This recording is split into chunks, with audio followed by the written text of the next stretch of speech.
آپ کی نیت اصلاح کی ہے یا شکست دینے کی ہے؟ اگر انجینئر محمد علی مرزا کی نیت شکست دینا ہے تو میں کہنا چاہوں گا انجینئر صاحب کو کہ انجینئر صاحب آپ تمام علماء کو شکست دے چکے ہیں۔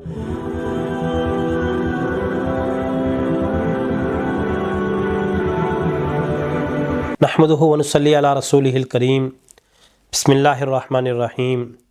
قال اللہ تعالی وجادلہم باللتی ہی احسن، صدق اللہ العظیم۔ میرے محترم ناظرین، آج کی اس نشست میں انجینئر محمد علی مرزا کے بارے میں ہم نے دو باتیں کرنی ہیں۔ پہلی بات یہ ہے کہ کیا واقعی ہر مولوی کی یہ خواہش ہے کہ وہ انجینئر محمد علی مرزا کے اوپر ایک ویڈیو بنانا چاہتا ہے، ویڈیو ریکارڈ کرنا چاہتا ہے؟ اور کیا واقعی اس طرح ہے کہ انجینئر نے تمام کے تمام فرقوں کو ایکسپوز کر دیا ہے اور ان کی دکانداری بند کر دی ہے؟ دوسری بات یہ ہے کہ انجینئر محمد علی مرزا صاحب کسی عالم کے سامنے بیٹھ کر مناظرہ یا مباحثہ کرنے کے لیے تیار کیوں نہیں ہے؟ تو پہلی بات یاد رکھیے کہ کسی بھی عالم کی، کسی مفتی کی ہرگز یہ خواہش نہیں ہے کہ وہ انجینئر محمد علی مرزا کے متعلق کوئی ویڈیو ریکارڈ کرے۔ ہاں، مجبوری ضرور ہے۔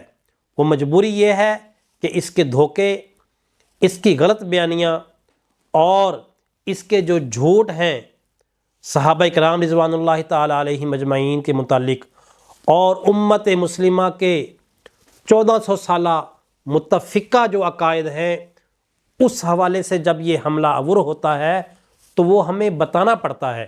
یہ مجبوری ہے بس، اس کے علاوہ ہماری کوئی خواہش نہیں ہے، ورنہ ہم اس کا نام بھی اپنی زبان سے نہ لیں۔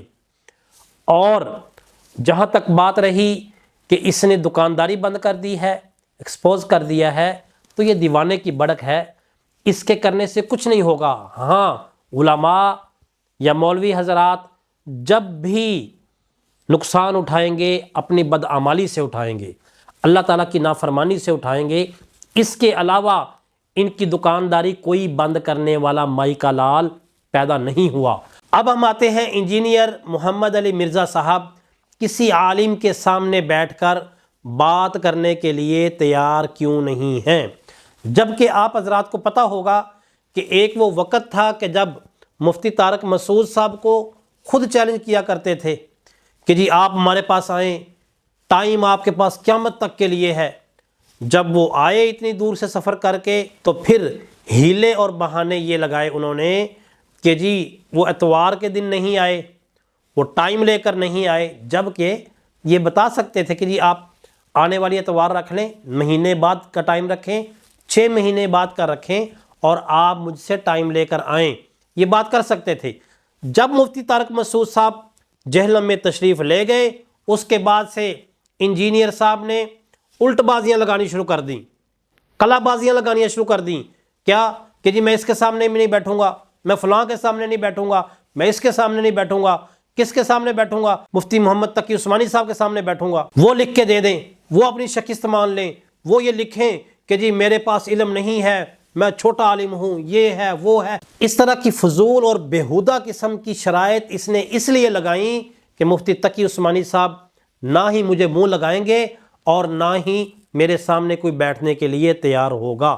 میرے محترم ناظرین، ہم انجینئر محمد علی مرزا سے صرف ایک بات کا سوال کرتے ہیں کہ آپ کی نیت کیا ہے؟ آپ کی نیت اصلاح کی ہے یا شکست دینے کی ہے؟ اگر تو آپ کی نیت اصلاح کی ہے تو پھر آپ شرطیں مت لگائیں کہ فلاں بندہ آئے میں اس کے ساتھ بات کروں گا، میں نے اس کے ساتھ نہیں کرنی، میں نے اس کے ساتھ نہیں کرنی۔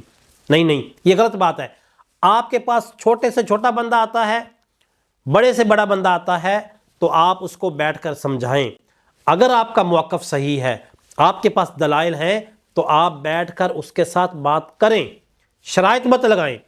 آپ صلی اللہ علیہ وسلم کی سنت مبارکہ بھی یہی ہے کہ آپ صلی اللہ علیہ وسلم کے پاس کوئی چھوٹے سے چھوٹا بندہ آیا کوئی دیہاتی بندہ آیا، کوئی مناظر آیا، کوئی عیسائیوں کا پادری آیا، تو آپ صلی اللہ علیہ وسلم نے کسی قسم کی شرائط نہیں لگائی، بلکہ اس کو بیٹھ کر اللہ تعالیٰ کی وحدانیت کا درس دیا اور اپنی ختم نبوت کے اوپر، اپنی رسالت کے اوپر اس کو دلائل دیے ہیں۔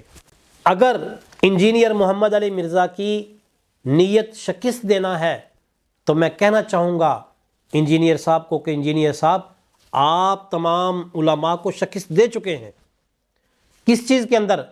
اپنی چرب لسانی کے اندر، جھوٹ کے اندر اور دھوکہ دہی کے اندر آپ تمام کے تمام علماء کو شکست دے چکے ہیں۔ کوئی بھی عالم آپ کا مقابلہ نہیں کر سکتا۔ کل 26 نومبر ہے، مفتی محمد حنیف قریشی صاحب نے آپ کو جو چیلنج دیا ہوا ہے وہ کل آپ کے پاس آ رہے ہیں، اور ہمیں قوی امید یہی ہے کہ آپ ان کے سامنے نہیں بیٹھیں گے۔ کیوں؟ کہ آپ کے پاس جو علمی استعداد ہے ہم سے زیادہ آپ کو خود پتہ ہے۔ آپ کو خود پتہ ہے کہ آپ عربی عبارت نہیں پڑھ سکتے، آپ کو خود پتہ ہے کہ بغیر اعراب کے آپ قرآن پاک بھی نہیں پڑھ سکتے، اس لیے آپ مفتی حنیف قریشی کے آگے کبھی نہیں بیٹھیں گے۔ ہمیں مفتی حنیف قریشی کے ساتھ کسی قسم کی کوئی ہمدردی نہیں ہے۔ کیوں؟ اس لیے کہ ہم جانتے ہیں کہ مفتی حنیف قریشی ہو یا انجینئر محمد علی مرزا ہو، یہ دونوں ایک سکے کے دو رخ ہیں۔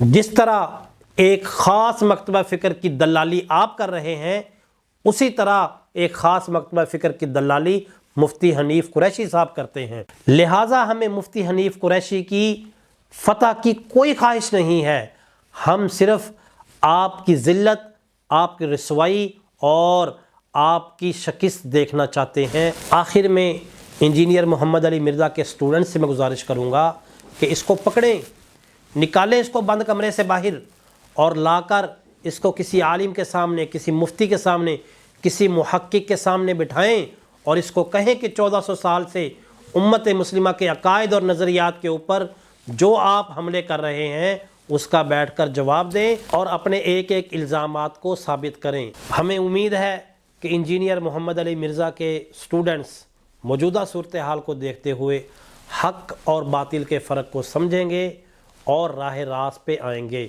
اللہ تعالی ہم سب کو ہدایت عطا فرمائے۔ وآخر دعوانا ان الحمد للہ رب العالمین۔